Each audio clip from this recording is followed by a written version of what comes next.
यही बारे में देखें डिटेल में। ये वाले मैप में मैंने आपको वर्षा के कुछ ब्रॉड क्लासिफिकेशन बताया। एवरेज रेनफॉल पूरे झारखंड की कितनी है? 140 सेंटीमीटर।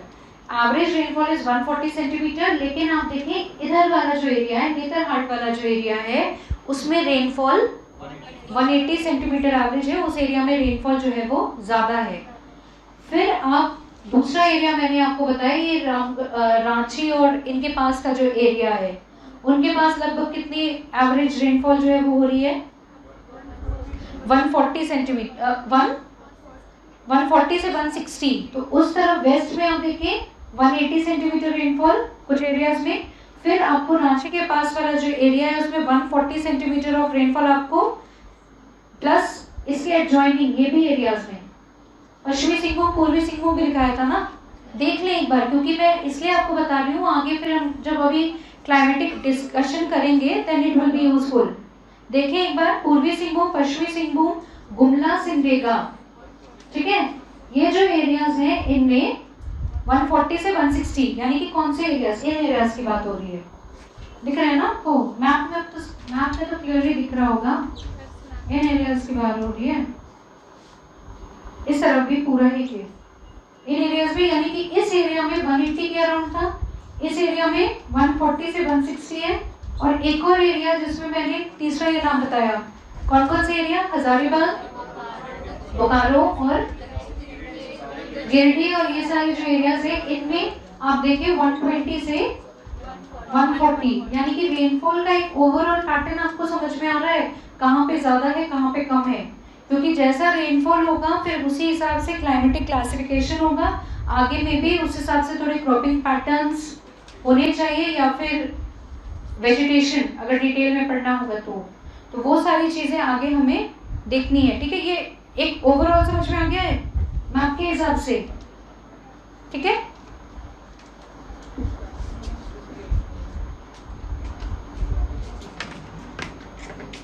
और इनमें और कम रेनफॉल है, गोड्डा, दुमका, इनमें और कम, अपेक्षाकृत और कम रेनफॉल। अब आप देखें, फिर भी समझ में आ रहा है ना, वेस्टर्न तरफ सबसे ज्यादा इस एरिया में, फिर सदर्न और इधर ईस्टर्न वाला एरिया।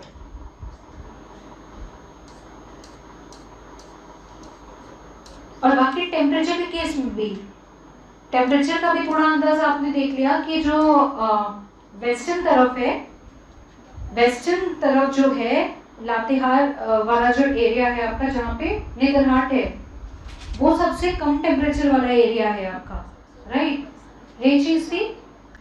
अब आप देखें कि जलवायु के प्रकार एवं क्षेत्र हमें देखने हैं। तो जलवायु के प्रकार और क्षेत्र आप देखें कि थोड़े थोड़े क्लासिफिकेशन है।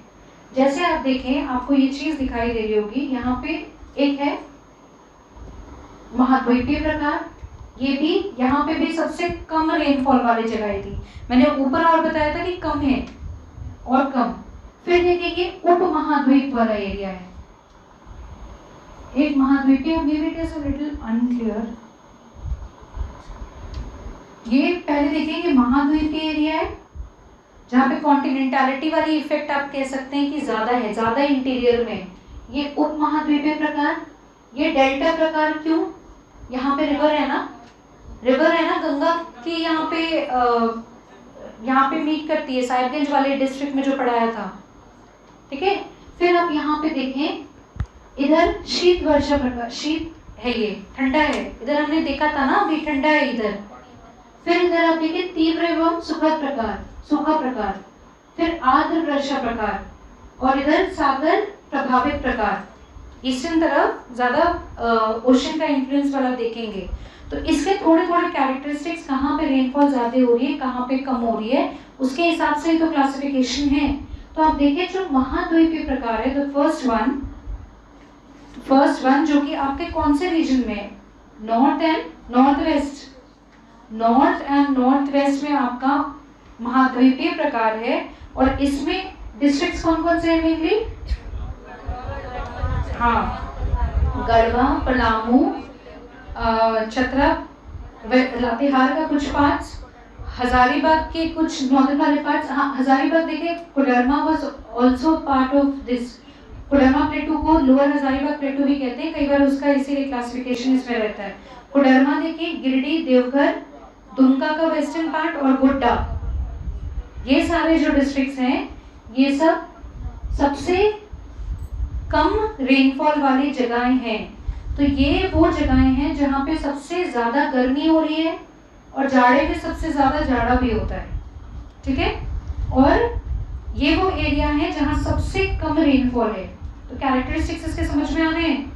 देखिए ये जो ये टर्म है महाद्वीपीय प्रकार, मैंने आपको कॉन्टिनेंटैलिटी टर्म पढ़ाया था कि जितना आप कॉन्टिनेंट के अंदर जाते जाएंगे उतना ज्यादा गर्म होते जाएगा कॉन्टिनेंट।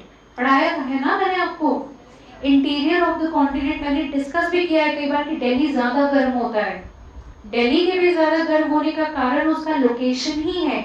जितना वो सी से जितना दूर है, जितना दूर होगा उतना ज्यादा उसमें एक्सट्रीम्स ऑफ टेम्परेचर हो रहा है। तो वही चीज हम इसमें भी देख रहे हैं कि ठंडा भी ज्यादा है, गर्म भी ज्यादा है, रेनफॉल सबसे कम है, महाद्वीपीय प्रकार। फिर नेक्स्ट आप देखिए, नेक्स्ट इज द उप महाद्वीपीय प्रकार। उप महाद्वीपीय प्रकार, ये चीज दिखाई दे रही है लोकेशन इसकी।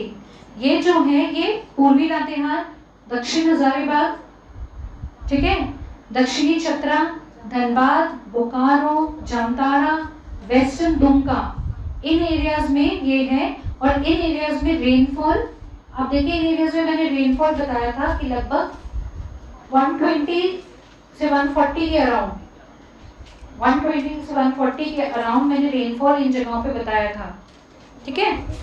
फिर एक और आप एरिया देखिए, डेल्टा प्रकार। पहले सारे देखें, आपको झारखंड के केस में क्या याद रखना है। झारखंड के केस में जो भी एरिया है प्लीज उसको ध्यान में रखिए कि डिस्ट्रिक्ट कौन से कवर कर रही है, वो आप डिस्ट्रिक्ट के मैप को आपको याद करना पड़ेगा। झारखंड के केस में आपको डिस्ट्रिक्ट मैप में कह रही हूँ, आप देखें उसको, आपको याद करना पड़ेगा, तभी आप लिख पाएंगे कि कौन से एरिया में कौन सी क्लाइमेट है या क्रॉप है, जो भी है, जो भी डिस्ट्रीब्यूशन हम पढ़ेंगे, मिनरल्स भी हम पढ़ेंगे, तो हमें डिस्ट्रिक्ट के नाम तो पता होने चाहिए ना। तो जो भी क्लाइमेटिक क्लासिफिकेशन हम पढ़ेंगे उसमें हमें 2-3 चीजें देखनी है बस इम्पोर्टेंट, कि उसका एक्सटेंट क्या है, जो भी एक्सटेंट मतलब कौन से डिस्ट्रिक्ट को कवर कर रही है। फिर वहाँ अगर टेम्परेचर वहाँ कैसा है, समर्स में, विंटर्स में। फिर उसके बाद वहाँ रेनफॉल कैसा हो रहा है, ये चीज, टेम्परेचर, रेनफॉल, एक्सटेंट, बस इन्हीं चीजों को देखना है। उसी के बेसिस पे क्लाइमेटिक डिविजन्स हो रहे हैं, ठीक है। तो नेक्स्ट क्षेत्र मैंने आपको उप महाद्वीपीय प्रकार बताया, ठीक है। वहाँ रेनफॉल जो है वो उससे थोड़ी ज्यादा है महाद्वीपीय प्रकार से। फिर नेक्स्ट मैंने आपको बताया कि डेल्टा प्रकार है। डेल्टा प्रकार अगर आप देखें, ये एरिया को संथाल परगना वाला एरिया भी कहते हैं। जब हम आगे एक्ट्स और ये सारी चीजें कुछ देखेंगे, संथाल परगना जलवायु क्षेत्र, ठीक है। ये जलवायु क्षेत्र साहिबगंज और पाकुड़ डिस्ट्रिक्ट में है। मैं एक बार देखिए, थोड़ा सा मैं आपको भी देखते जाएं, आपको याद हो जाएंगे अभी। यहाँ देखें ना, साहिबगंज पाकुड़ डिस्ट्रिक्ट, याद रखें ये डेल्टा वाला एरिया। मैं कह रही हूँ यहाँ से गंगा नदी जो है ना, this touches Jharkhand state also in this part only, ठीक है। झारखंड को यहाँ पे अफेक्ट करती है। यहाँ पे राजमहल पहाड़ी वाला भी एरिया है, ठीक है। ये एरिया ऐसा है, हम लोगों ने नॉर्थ इंडिया के केस में एक लोकल विंड का नाम पढ़ा था। कौन से विंड ब्लो करती है बताएं आपने, लू फ्लोज, लू। लेकिन ये जो एरिया है, this is free from the लू लोकल विंड्स। ये एरिया लू लोकल विंड से मुक्त रहता है, ठीक है। और यहाँ पे वर्षा अराउंड 135 सेंटीमीटर है। वर्षा का डिफरेंस है, बारिश की डिफरेंस है हर जगह पे थोड़ी थोड़ी। नॉर्वेस्टर से यहाँ 135, जो मैं आपको, जो मैंने मैंगो शावर्स और काल बैसाखी लिखाया है ना, वो साइक्लोनिक रेनफॉल के, साइक्लोनिक इन्फ्लुएंस के कारण होते हैं। तो नॉर्वेस्टर से यहाँ पे 135 सेंटीमीटर रेनफॉल जो है वो इस जगह में होती है, और औसतन पूरे साल का यहाँ पे एवरेज रेनफॉल 150 सेंटीमीटर के अराउंड होता है। 150 सेंटीमीटर के अराउंड यहाँ का रेनफॉल जो है वो है, ठीक है। और यहाँ पे गर्मी में भी बारिश होती है अच्छी खासी। तो इसके क्या कैरेक्टरिस्टिक्स हैं वो बात समझ में आ गई? मैं लिखवा भी दूंगी आपको। बाकी एक और देखें, फिर नेक्स्ट टाइप आप देखें सागर प्रभावित प्रकार, ठीक है। जो सागर प्रभावित क्षेत्र है, this is mainly in eastern Singhbhum. Eastern Singhbhum जिसका हेडक्वार्टर जमशेदपुर में है, ईस्टर्न सिंहभूम डिस्ट्रिक्ट में मेनली ये कवर करता है, ठीक है। और उसके अलावा इसको ईस्टर्न सिंहभूम जलवायु क्षेत्र भी कहते हैं। इसमें डिस्ट्रिक्ट्स कौन कौन से कवर होंगे? एक तो ईस्टर्न सिंहभूम, सरायकेला खरसावां, और वेस्टर्न सिंहभूम का जो ईस्टर्न पार्ट है, वेस्टर्न सिंहभूम का जो ईस्टर्न पार्ट है। यहाँ पे एक बार देख लें, मैं आपको यहाँ देखें, ईस्ट सिंहभूम, सरायकेला खरसावां और पूरा वेस्टर्न सिंहभूम नहीं है। वेस्टर्न सिंहभूम का जो पूर्वी पार्ट है, सिर्फ वो एरियाज इस तरह के सागर प्रभावित प्रकार में आ रहे हैं। अब इसकी क्या अलग से ट्रेट है? ये क्षेत्र जो है it is closer to the ocean compare to others, closer to the ocean compare to others. तो इसमें आप देखें, ये बंगाल की खाड़ी से और जो नॉर्वेस्टर वाले विंड्स होते हैं, जो साइक्लोनिक विंड्स मैं आपको कह रही हूँ, जो गर्मियों के पहले रेनफॉल करते हैं, उनका यहाँ पे गर्मियों में इन्फ्लुएंस देखा जाता है, ठीक है। समझ में आ रही है? प्लस यहाँ पे भी रेनफॉल जो है वो 152 सेंटीमीटर के अराउंड, 150 सेंटीमीटर के अराउंड यहाँ पे भी रेनफॉल देखी जाती है। फिर आप एक और जगह देखें, आर्द्र वर्षा प्रकार, ये दिखाई दे रहा है ये एरिया। अब इसमें कौन कौन से डिस्ट्रिक्ट्स हैं? इसमें पहले ध्यान में रखें, वेस्टर्न सिंहभूम का जो बचे हुए पार्ट्स थे, वेस्टर्न सिंहभूम के जो बचे हुए पार्ट्स हैं, उसके अलावा गुमला और सिमडेगा, ये जो डिस्ट्रिक्ट्स हैं, ये इनमें आर्द्र वर्षा प्रकार यहाँ पे पाया जाता है। यहाँ भी वर्षा अच्छी खासी होती है इन मॉनसून, ठीक है। फिर एक और एरिया है तीव्र एवं सुखद प्रकार। तीव्र एवं सुखद प्रकार, ये एरिया जो है ये मेनली कौन सा डिवीजन है? फिजियोग्राफी के हिसाब से बताएं, रांची प्लेटू और हजारीबाग प्लेटू वाले एरिया में, हजारीबाग का जो नॉर्दर्न कुछ पार्ट है वो इसमें भी आता है, पर लार्जर एरिया आप देखें हजारीबाग प्लेटू और रांची प्लेटू का, वो इस एरिया को कवर करता है। इस एरिया की क्या स्पेशलिटी है? ये थोड़ा डिफरेंट है, ऐसा जो टेम्परेचर है ये बाकी किसी जगह में नहीं पाया जाता है। This is a little bit different, ठीक है। यहाँ की जलवायु ना तो बहुत ज़्यादा गर्मी में बहुत ज़्यादा गर्म हो रही है, ना ही ठंडे में बहुत ज़्यादा ठंडी होती है, ऐसा नहीं है, ठीक है। यहाँ की जलवायु में ना तो ग्रीष्म काल में तपिश होती है और ना ही शीत की ठिठुरन। जैसे अगर आप इसमें देखें तो मैंने आपको बताया था बिल्कुल एक्सट्रीम्स ऑफ टेम्परेचर है। देखें, ऐसा नहीं है कि हजारीबाग में भी ठंड नहीं होती या गर्मी नहीं हो रही है, ऐसा नहीं है, पर हम कंपैरिजन कर रहे हैं। जैसे मैंने आपको बताया ना, बिहार में भी गया वाला जो एरिया है वो बहुत ज़्यादा ठंडा होता है। इंडिया में और भी जगह ठंडी होती हैं, पर दिल्ली में भी एक चीज़ होती है कि बहुत ज़्यादा ठंडी, बहुत ज़्यादा गर्मी, क्योंकि ये जो जितना आप कॉन्टिनेंट के इंटीरियर में प्लेन्स रीजन में जाएंगे, उन एरियाज में और ज़्यादा ठंडी और ज़्यादा गर्मी होती है। पर कंपैरेटिवली ये प्लेटोज और इन चीज़ों के इन्फ्लुएंस के कारण बहुत ज़्यादा एक्सट्रीम टेम्परेचर जो है वो नहीं रहता। प्लेटो के कारण गर्मी में उतना एक्सट्रीम टेम्परेचर नहीं रहता। उसके कंपेयर यहाँ पे एलिवेशन ज़्यादा था, इधर एलिवेशन जो है वो कम थी, हाइट जो है वो कम थी, इसके कारण वहाँ पे गर्मी जो है वो बहुत एक्सट्रीम होती है, ठीक है। लेकिन यहाँ और एक और चीज़ मैंने आपको लास्ट आप देखें, शीत वर्षा प्रकार। शीत वर्षा प्रकार वो जो है पार्ट क्षेत्र है, इस क्षेत्र में क्या है, ये अधिक ठंडा।